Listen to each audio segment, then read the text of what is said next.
Sa tuloy-tuloy at mas pinaigting na kampanya ng pulisya kontra iligal na droga, nasa kote ang 49 na katao sa isang linggong operasyon ng kapulisan ng Police Regional Office 13. Kaugnay dito, nasamsam naman ang tinatanyang 2.5 million pisong halaga ng iligal na droga. Ang detalye ng report mula kay Patrolwoman Kay Francisco.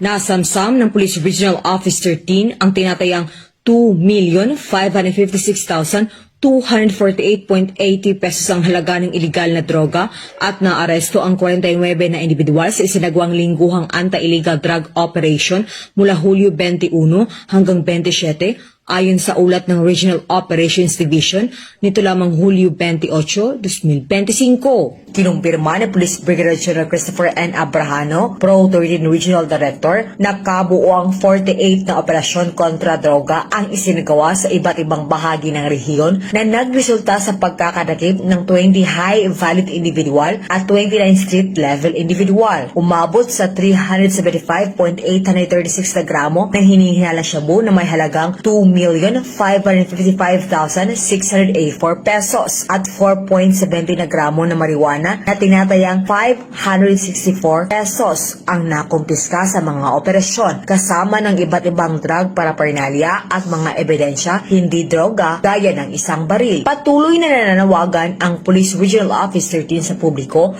na makiisa sa kampanya kontra droga upang makamit ang isang mapayapa at ligtas na komunidad. Dahil sa bagong Pilipinas, ang gusto ng pulis, ligtas ka. Mula rito sa rehiyon ng Caraga, ako yung Police News Network Respondent, Patrolwoman Kay Francisco, alagad batas, tagataguyod ng Balitang Pulis.